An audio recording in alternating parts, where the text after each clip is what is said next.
Hey, welcome back. But check these guys out.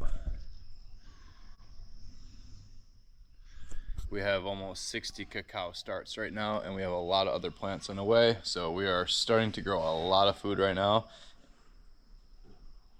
And Megan's peppers, our avocado starts, some abu. All right, weight belt adjustment. When I first get a new suit, it's a lot more buoyant than it is after a while, and I have to add some extra weight so I can actually kick down. After a little while, that suit gets a little bit less buoyant over time, and I have to take weight off. So you have to know that with your suit over time, you're gonna have to take weight off of it, just like 1 pound every once in a while until it's the right buoyancy. So I'm just gonna take 1 pound off today. Now I'm down to 4. And then at the end of that suit's life, we'll be down to 3. And then I'll need a new suit, and I'll go back up to 5. Something that might help you guys too is that you want to wear your belt around your butt, not on your hips. This is going to keep your suit sealed together, so you'll stay warmer and less water is going to come in. And the weight's not going to move around on you or come up on you when you're upside down. And it's not going to squeeze your intestines either. So it's a much better way to hold your weight.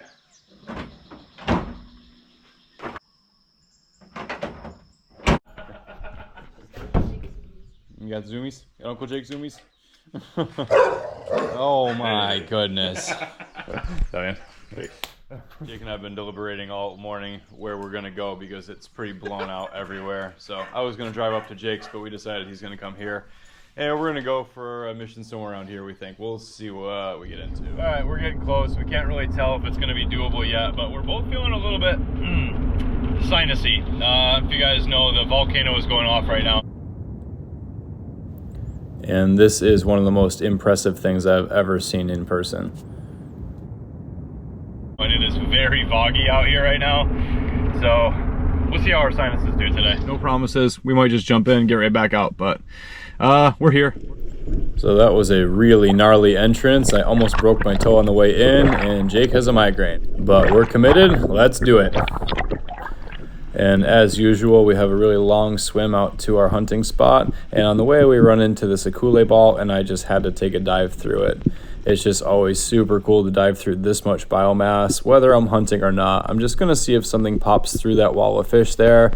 If it's big, like a lua, kamanu, kahala, something like that, I'll grab them. But I'm not really expecting to shoot anything. I'm just getting warmed up and enjoying my time out here. But since I don't see anything worth shooting, we decide to keep moving. Then once we get out to our target location, we start chumming all those prawn heads from our last mission in the last episode. I warm up and take my first real drop of the day here. And since it's too murky to see the reef from the top, we kind of have to guess on the way down where to land. And I end up finding this perfect landing zone right on top of this shelf here where it's flat, I'm well protected, and I can see the fish really well. I take a quick look around, and that fat munu comes right in. I turn my gun a little bit sideways here, aim for the stone shot, and I don't quite get it, but I do get a good holding shot in him. He goes to run and hole up. I give him a little yank to get that flopper off the reef, and it unhooks just fine, and now I can start my slow ascent to the surface. We're not super deep here, at a little over 50 feet. I think the deepest we went today was just shy of 70, so kind of a shallower day, but it is pretty murky, so it's about as deep as we want to go, especially with how rough it is on the surface. And I'm pulling him up very slowly and cautiously because I don't know how well that shot is going to hold, because I know it wasn't a stone shot and they're pretty soft. But it was good enough on this beautiful fish. And like I said on the last dive, it's really difficult to spot your landing from the surface. And on the way down, it's murky and I'm trying to relax. And I ended up landing in this absolutely horrific spot. I'm right on top of this ridge here, and I didn't really mean to, but I couldn't find a better spot to land around me. And I'm very uncomfortable. I can't relax. I'm pretty exposed to all the fish around me, and I know this isn't going to go well. So I'm just kind of getting a look around for what's out here. There's some more akule moving in the background, so I'm thinking maybe something will come in. But I'm just going to treat this as a scoping mission for my next drop and for Jake, and I'm going to head back up. Now as I skid in here and try not to face plant right in that vana, I feel like I got a better spot than my last drop. It's still not ideal. I am pretty exposed here, not very well hidden, but I am flatter and I can see a little bit better. So there seems to be a little bit more life out here. I'm just looking for something special. We've seen a couple moves around in the background. Jake had a pretty good lunge on an uku. It hasn't worked out yet today for us, but we're looking for something coming in through that murk. And I'm going to treat this again more like a scoping dive, figure out where the fish are and how they're moving and how they're reacting, and get an idea of how we can set up a better hunt for the next couple dives. So I'm going to go get some air, recalibrate, and come back down and try them again. So you can see from my duck dive here that while we can see the reef from the surface, there's really no definition at all. So we have to decide on the way down where we want to land. And it's not until we get to the bottom about right here that we can start to figure out exactly where we want to place our bodies. And as I come in here, that giant puhi, that moray, is there on my left. And they're one of the scariest things out here. So I have to keep one eye on him the whole time, make sure he doesn't bite me. Or my bands on my gun. They're pretty aggressive and they do not fear much. So I look around, I look back at the puhi, I look over at that broomfish, I think about him, I look back at the puhi. Is there anything behind me? Nope, don't see anything. How's that puhi? It's very, very distracting. And there's that fat table boss. That would make a great addition for my kui today. I take kind of a long shot, but I'm a little worried. I'm about to pass over that puhi, and I don't want him to bite me. I take my time with a shot. It's kind of a long one. I don't put the best one into him. I look down to make sure I don't get bit. He tangles himself up, and I don't want him to get attacked or eaten either if he gets tangled on the reef. So I'm going to try to get him unhooked now. So I use some breath and some energy to unwrap him, crack that flopper off the reef, and head for the surface with a little bit of gas behind me.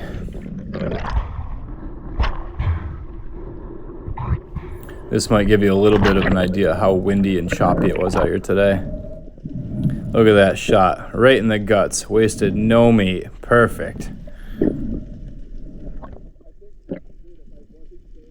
was like, I really want that table, boss. Okay. I landed almost right on top of a puhi too. It's like so distracting. So distracting. Like, don't bite me. Or take my fish. Or bite my rubber band.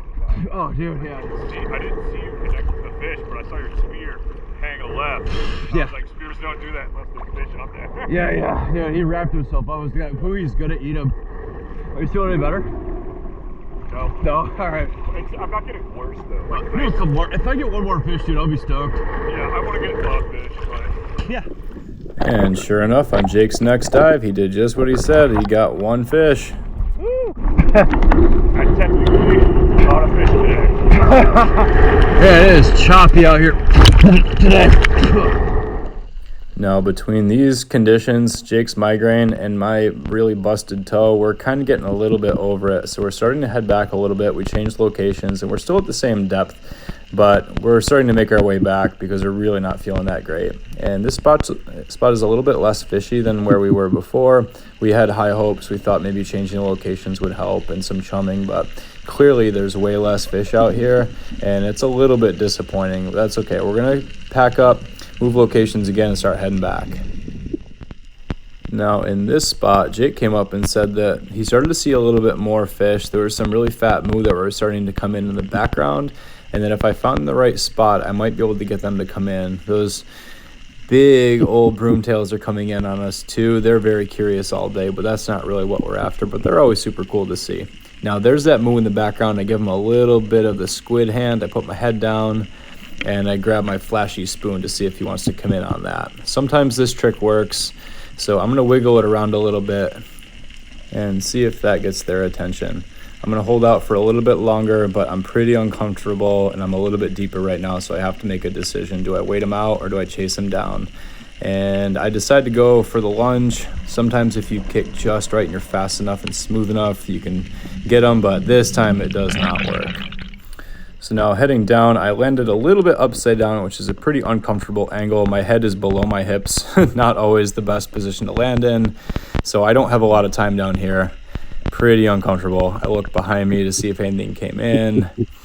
I'm not really seeing much out here, but the backstory here is that Megan asked me to grab her a fish, if I could, that she could learn how to fillet on. And that's kind of where my mind is at right now because we're heading back and I haven't shot her one yet. So I look back there, there's some nice opelu kalas that would be perfect for learning on. And I pick the biggest one I can find because it has to be over 14 inches legally. Put a nice shot into that guy. He takes off. Good shot into him. He's not going to get tangled. He's not going to rip off, and I'm going to take my time to the surface here. And we decided this would be our last deeper drop of the day before we head into the shallows. So I'm just going to enjoy my ascent here and really try to chill out and just practice being uncomfortable. I will get to the surface when I get there. No big deal. They're such an amazing fish. I just don't take them too often because they are very slow growing, but the bigger ones are excellent eating. So now we're back in the shallows here, right around 10 meters, 35 feet. And I did hang my gun off the buoy because Jake challenged me to go try to get one of these broomtails without using my gun. I didn't want to shoot one today, but I thought it would be really fun to try to get one with a knife or with my bare hand. I have grabbed one with my bare hand before and I did let him go. I just wanted to see if I could knife one today and then eat it. So I chase this guy down. I give it my best efforts. He's way onto it, but it was worth a shot. Oh, yeah. Had enough? Yeah. I had enough. Yeah. It's a tough day. Huh? Tough day. So we just fed the rest of our chum to the reef and we decided to unload the guns and swim them in because that's about all we got today. But before I do, I want to unload my gun on this Opelu and just see if I can get some target practice in. So I'm spending my time trying to line up on them. They're incredibly difficult to hit, especially with this Merc. But I gotta unload the gun anyway, so I'm gonna try them. Pull the trigger here, and I just barely missed him. But that was pretty fun. That was the toe that I smashed on the way in, and it is really sore a few days later. I can barely walk on it. Okay, well, that wasn't the greatest day ever. That was really rough and brutal and not very fishy, but, you know, getting some fish together for the week, that's always exciting. Still a good day out there. Yeah.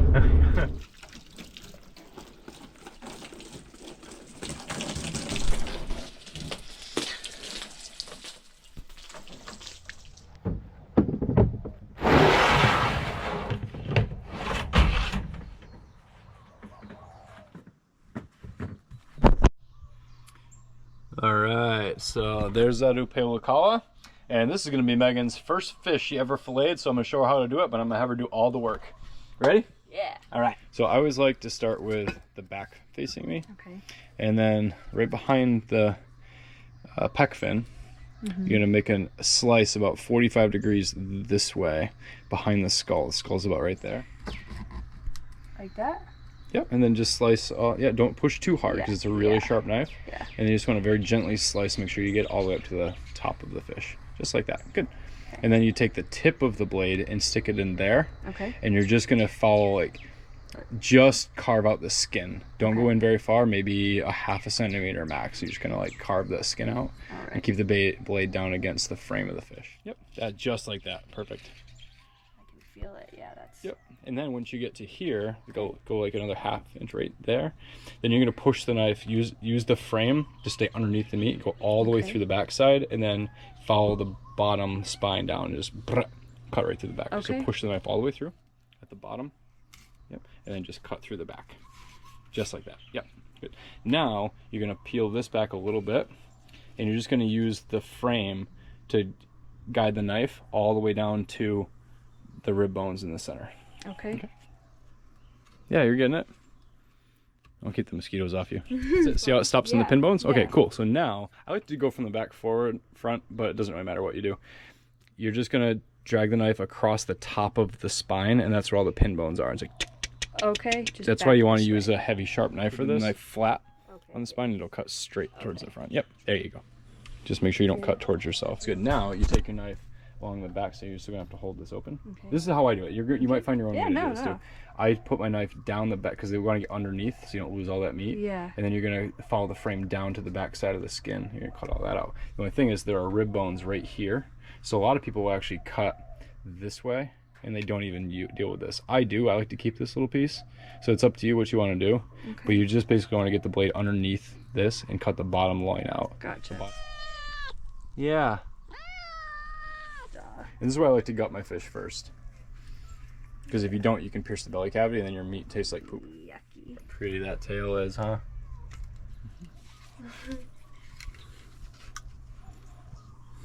Oh, okay, I did miss quite a bit. That's okay. We'll worry about it after. Just get the fillet off now. Okay. Yep. Just keep So cutting. just keep cutting until the front skin comes off. See, now you're around the rib bones. You did great right there. You got around the rib bones. So just keep cutting until the whole thing comes off. Yep, pretty much just slice that off there. Yep. Yeah, put it upside down. Skin down. There you go. Good. Oh, Cool, you did it. There's a fillet. I did it. All right, so now I'm going to show you how to remove cut right there. Gentle at an angle until you lay the knife flat on the table, and you're just going to use the table to saw the meat off of the skin. It's really easy to cut it, so be really careful. That knife is super sharp. Yep, there you go. Good. You want it to be kind of, yep, you want to use the table so it's like 2 degrees angled down or so you don't miss any meat on the skin, but you don't want to cut through the skin either. That's why this is difficult to do. Yeah. Right, it's a delicate balance, but you're really good at this sort of stuff. And you want to use this part of the blade. Okay, because deeper. you don't want to use the curvature. Okay, Yep. okay. Nepo knows the deal, doesn't she? Oh, yeah. Oh, come on, I feel like I didn't get it. There you go. Okay, so now we're going to flip this upside down onto its own skin. Yep. Yep. So now you're exposing the pin bones and the bloodline. So we're going to cut that out. So you're going to put the blade just on one side of all this. And then on the other side, we're just going to remove that center piece as little as possible. Oh, Nepo girl's been so patient.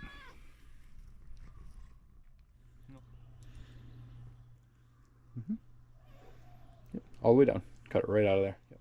There you go. Boom. Fillet. That's the bottom loin. Not Yep. the prettiest, but Oh, it looks great. And then we'll take, yep, just cut those bones out of there. That's all. And we'll feed that to the cat.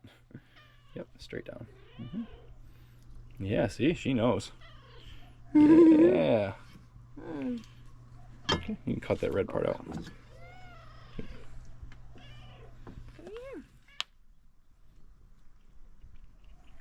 Ravenous. Yeah. Your first fillet. hey. Look at her go. Woo! Now we'll do the other half.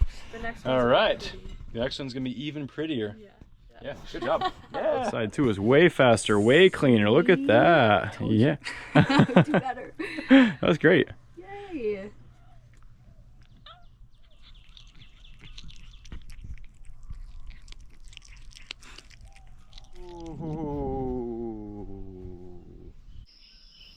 And just like our dive day today, if you really care about something, then showing up is the most important thing you can do. Whether that's your health and performance, your relationships, or your hobby, consistency over intensity will always get you there the best and fastest way possible. It doesn't always have to be hard, but oftentimes it's most impactful when it's least convenient for us. I'll get into a tutorial maybe sometime about how to sharpen a knife from scratch, but most of the time, because I use a high carbon blade, I just use a steely, so I make sure it's clean and still wet. About 4 slices per side is all it takes so you don't heat up the blade, and that's plenty. I haven't sharpened that blade in years, that's all I do. Just keep it clean and keep it sharp. Now, I'm just gonna hit it with a towel real quick, make sure it stays dry. Sometimes I hit it with a little bit of oil, but I haven't done anything else to that blade in years, and it still holds up really, really well. Okay, so I'm gonna work with that Table Boss today. I think I've used it before, but I'm gonna make a recipe you may or may not have seen before. This is something I used to do back in the day. I haven't done this one in a long time, but we're going to chop up some bananas, saute them in butter, and we're gonna throw some Table Boss in there with a little maple syrup and salt. I know it sounds weird, but trust me, it is awesome. Local apple bananas I got from a friend. He doesn't want to be named, but thank you so much. So we're gonna peel these guys. I'm sure some normal bananas would work too, but they're not nearly as good. All right, we're just gonna chop all these guys up. Kind of like that. All right, so we got that butter heated up now. It just is starting to brown, so we're gonna throw those bananas in. And we're gonna let those caramelize a little bit while we get this fish chopped up. All right, so we have this beautiful Table Boss fillet. We're just gonna cut this up into smaller pieces. A little bit bigger than the banana pieces. Yeah, we'll just give this another stir. And we're gonna add a little bit of salt to this now, because we do want them to get a little bit mushy, and if you add salt while things are cooking, then they make them mushier. In some cases you don't want that, like with mushrooms, but with fruits, it works out really well. Big moo. Loves his belly rubs.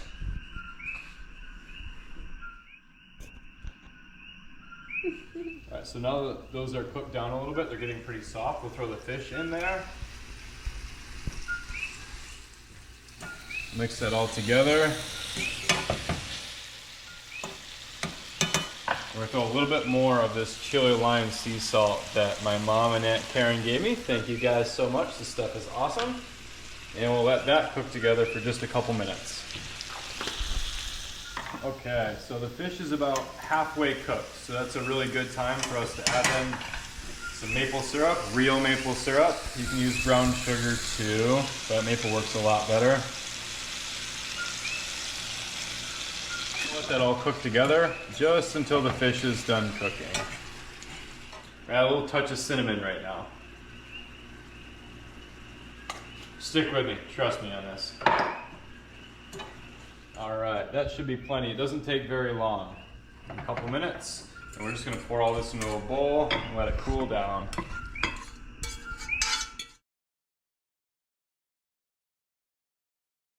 Okay. Now, believe it or not, this is one of my favorite things I used to make, and it sounds crazy, but trust me, you've never had this before. I have not. She's a little bit scared. I was a little skeptical, but we're gonna see. We're gonna see. Let me know. Just be honest. Try if it. you hate it, let me know. I'll throw it at the camera. Never hated anything you've made.